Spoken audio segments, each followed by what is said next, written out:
अब एक और सवाल मेरे जहन में है। अब तमाम मुद्दों पर आप केंद्र सरकार को लगातार घेर रहे हैं, लेकिन राजस्थान को लेकर खुद नरेंद्र मोदी ने कमान संभाल ली है। यहां पर वो आते हैं, सीधे आप पर हमलावर होते हैं, लाल डायरी का जिक्र करते हैं।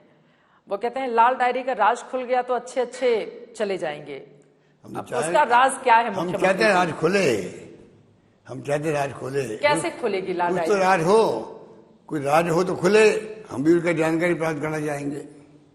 आपको तो जानकारी होगी क्या है, क्यों ले लिया फिर आपने अपने ही मंत्री से? मेरा मानना है कि एक इनका षड्यंत्र था वो लाल डायरी नाम का, वो खुद ही एक्सपोर्ट हो गए लोग। प्रधानमंत्री बोले छीकर के अंदर, अब इनकी पार्टी बोलना बंद क्यों किया? आप समझ सकते हैं। अगर लाल डायरी का मुद्दा होता जो इन्हें बनाने का प्रयास किया, उसके बाद चुप क्यों हो गए लोग?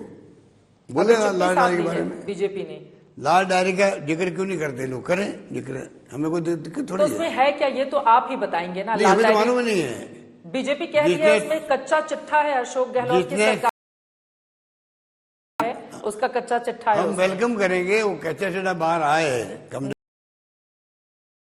कच्चा चिट्ठा बाहर आना ही चाहिए। हम तो चाहते हैं जिसने करप्शन किया है तो वो, जिसने सजा, जिसने करप्शन किया देश में या के हकदार हैं, सजा मिलनी चाहिए उनको। लेकिन आपकी पार्टी के भीतर से ही अदावत शुरू हो जाती है, आपको लेकर, सरकार को लेकर। कभी किसी मंत्री के तौर पर लाल डायरी सामने आ जाती है, तो कभी सचिन पायलट जी को लेकर। हालांकि अभी तक तो ऐसा लग रहा है कि घर में सब शांति है। वास्तव में स्थिति ठीक है अभी सचिन पायलट जी के साथ? हमारा तो सबसे शांति रहती राजस्थान में, शांति प्रिय प्रदेश है राजस्थान। या शांति दिखेगी आपको हमेशा। अभी मिजोरम के मुद्दे पर जो बीजेपी सवाल राजेश पायलट पूर्व मंत्री को लेकर खड़े कर रही थी, उस पर आपकी ओर से बाकायदा ट्वीट भी किया गया और सचिन पायलट की बातों का समर्थन किया गया। तो क्या ये माना जाए कि इस ट्वीट के जरिए एक पैरामीटर जो अदावत का चल रहा था उसको शांत करते हुए अब बात बन गई है दोनों नेताओं में और साथ मिलकर चुनाव में जाएंगे? नहीं, साथ मिलकर काम तो कर ही रहे हम लोग। और जहां तक आपने कहा, तो ये तो मैं समझता हूं कि अगर राजेश पायलट और हम लोग दोनों साथ साथ गए पार्लियामेंट के अंदर 80 के अंदर, दोनों अच्छे मित्र से रहे हमेशा, ठीक है।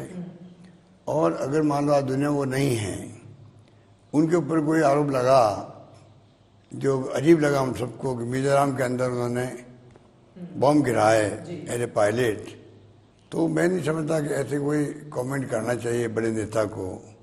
जिन्होंने किए कमेंट किस रूप में किए, तो उनको अभी भी मैं कहना चाहूँगा जिसने कमेंट किया उनको स्पष्टीकरण देना चाहिए कि कैसे उन्होंने उनका नाम लिया। अभी मैं कहना चाहूँगा। आपको लग रहा है कि ये झूठी बातें हैं? कपूर कल भी बात लगी मुझे तो, जब सचिन पायलट ने कहा कि भाई उस साल उन्होंने ज्वाइन किया था जी, पायलट बने थे, उस साल ही बने थे, तो कैसे उस दिन उस पर कैसे वहाँ पर बॉम्बिंग होती? तो इस प्रकार की बात जो करेंगे तो हमारा ड्यूटी बनती है कि सोशल मीडिया का जमाना है, मैसेज देना की जरूरी होती है कि भाई मैसेज दें कम से कम कि गलत हो रहा, देशवासियों को मालूम पड़े कि भाई ये इस प्रकार के आरोप लगाते हैं, अच्छी बात नहीं है।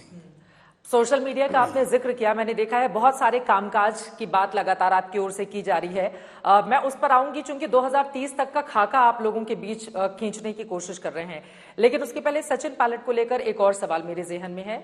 सवाल यह है कि अभी CWC में मल्लिकार्जुन खड़गे ने सचिन पायलट को शामिल कर लिया है, राजस्थान में भी वो बहुत सक्रिय हैं। तो किस तरह की भूमिका राजस्थान के चुनावों में सचिन पायलट की रहने वाली है? या आपको लग रहा है कि केंद्र की राजनीति में उनकी अब दखल अंदाजी ज्यादा होगी, यहाँ पर थोड़ी कम रहेगी? ये फैसला हाईकमान करती है, हम लोग तो फॉलो करते हैं। जो हाईकमान फैसला करेगी या किए हैं उनको फॉलो करेंगे, सब मिलकर चलेंगे और जीत के बताएंगे। टीम पूरी एकजुट है। जीतना हमारा सबका एक मकसद है, देश हित में, कांग्रेस के हित में और प्रदेश के हित के अंदर। टीम पूरी आपकी एकजुट है राजस्थान की? आज हर कांग्रेसजन को जुनून है कि देश हित के अंदर भी, जब वो कहते हैं लोकतंत्र खतरे के अंदर है, कुछ सोच के कहते होंगे। हम कहते हैं कि संविधान की धज्जियां उड़ रही है, सोच के कहते होंगे। हम कहते हैं कि इनकम टैक्स, CBI का आतंक मचा रखा है, कुछ सोच के कहते होंगे। ऐसे वक्त में मैं समझता हूँ हर कांग्रेसमैन जो होगा दिल से सब मतभेद बुला करके एक ही काम करेगा, मैं कैसे कांग्रेस को कामयाब करूं। संगठित अपराधों पर लगाम लगाने के लिए आपकी सरकार कानून लेकर आई है, इसकी जरूरत क्यों पड़ गई? ऑर्गेनाइज क्राइम को रोकने के लिए कानून लेकर आई है राजस्थान में आपकी सरकार। कौन सा कानून की बात कर रहे हैं आप? संगठित अपराधों को रोकने के लिए वो लेके आए। वो अभी वो आप जानते हो, गवर्नर साहब, गवर्नर के बाद होम मिनिस्ट्री, फिर राष्ट्रपति तो जाता है, तो अभी प्रोसेस के अंदर देखते हैं उसका क्या होता है। तो आपको लग रहा है कि उसका असर पड़ेगा? नहीं, अगर लागू होता है तो असर पड़ता है। लागू होगा तो असर। अभी एक नया हमने कैंपेन शुरू किया है मंचलों को लेकर, जो लड़कियों को, बच्चियों को छेड़ते हैं कॉलेज के बाहर, यूनिवर्सिटी के अंदर, उनके धरपकड़ का अभियान शुरू किया है। हमने कहा इन मंचलों को जो है, इनकी अगर ये नहीं मानते तो इनकी जो रजिस्ट्री शीटर होता है थानों के अंदर, उसी प्रकार की इनकी सीट खोली जाए अलग से, और ऐसी स्थिति आए तो इनकी फोटो लगाई जाए थाने के अंदर। ये नौकरी नहीं कर पाए, ये व्यवस्था हम करें। इस प्रकार की सोच कर हम आगे बढ़ना चाहते हैं। जो अपराधी होंगे उनकी फोटो थाने के भीतर लगाई जाएगी अगर और उनको पकड़ के दंडित किया जाएगा। अगर वो लड़के हैबिचुअल छेड़छाड़ी करते रहते हैं, मानते नहीं है, और उनको सरकारी नौकरी भी नहीं मिलेगी, ये हम प्रोविजन करना चाहते हैं। और थानों के अंदर भी इनकी रिकॉर्ड रहेगा कि ये लड़के वो हैं जो जिनका काम यही है। तो आपसे ये नहीं पूछा जाएगा कि चुनाव में अब 2-3 महीने बाकी रह गए हैं, तभी मुख्यमंत्री को क्यों याद आई इन चीजों की? क्योंकि राजस्थान में महिलाओं से, लड़कियों से छेड़छाड़ का मुद्दा तो बीते 4.5 सालों से लगातार आपसे सवाल पूछा जा रहा है। मणिपुर के मुद्दे पर भी जब जब बीजेपी सरकार को घेरने की कोशिश की गई, उधर से जवाब आया कि पश्चिम बंगाल और खासतौर से राजस्थान, दोनों ही राज्यों में महिलाओं के साथ अपराध की स्थिति क्या है ये बताने की जरूरत नहीं है। तो अभी आपको चुनाव के ठीक पहले सीएम साहब क्यों याद आई? देखिए, बात ऐसा नहीं है, दो बातें हैं। पहला तो अभी याद नहीं आई है, आपको याद होगा 2019 के अंदर एक रेप का केस हुआ था थानागाजी के अंदर, राहुल गांधी जी भी आए थे। आप पता करिए 5 साल में क्या कदम उठाए हम लोगों ने। लेकिन महिला सुरक्षा के मुद्दे पर बीजेपी बहुत हमलावर है अशोक गहलोत सरकार पर राजस्थान में, कि महिलाओं को सुरक्षा दे पाने में आप नाकाम रहे हैं। किसमें? महिलाओं को सुरक्षा दे पाने में ये राजस्थान में। देखिए, उनके पास कहना कुछ है नहीं। जब कहना कुछ है नहीं तो वो क्या करेंगे? पर्सनल बनाएंगे झूठा आरोप लगा करके। एनसीआरबी तो किताब आपकी भारत सरकार की है। आप कह रहे हैं एनसीआरबी के आंकड़े झूठे हैं। नेशनल क्राइम ब्यूरो का जो है रिकॉर्ड, उसका पढ़ लीजिए, मालूम पड़ जाएगा कि मध्य प्रदेश और यूपी का अटेंड करते हैं नंबर 1 पर। चाहे रेप हो, चाहे पोस्को एक्ट हो, या कोई भी हो, राजस्थान का एक्सटेंड करके मालूम पड़ जाएगा आपको।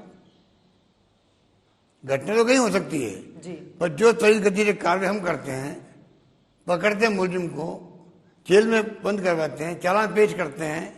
चालान पेश करने टाइमिंग देख लीजिए आप लोग, तफ्तीश का टाइम देख लीजिए। हमने जो FIR कंपनी की राजस्थान के अंदर, मेरे ख्याल से संभवत एकमात्र राजस्थान राज्य है देश के अंदर जिसने FIR कंपनी का रखी है। लेकिन सरकार का एक इकबाल भी होता है ना, अगर इस तरह की घटनाएं बढ़ेंगी। हालांकि आप बता रहे हैं कि अपराधियों को दंडित करने का काम लगातार सरकार की ओर से किया जा रहा है, लेकिन सरकार का इकबाल होता है, एक डर होता है अपराधी के भीतर। उस डर को बना पाने में कामयाबी आपको क्या मिली है, या आपको लग रहा है कि कहीं चूक हो? आप आंकड़े देख लीजिए। FIR कंपनी जब किया गया तो मैंने कहा हम जानते हैं कि संख्या बढ़ेगी। पहले लोग आते नहीं थाने के अंदर, FIR दर्ज भी नहीं होगी तो दुखी होकर चले जाते थे। मैंने कहा अब हमने जो फैसला किया है, ये 2019 की बात है, संख्या बढ़ेगी। पर आपको खुशी होगी, संख्या बढ़ी, संख्या घटी है, नंबर 1। नंबर 2, मैंने कहा आपको जो कदम उठाए हमने, उससे पहले कोर्ट के माध्यम से आते थे, मुकदमा दर्ज करने के आदेश आते थे कोर्ट से, बहुत कम हो गए।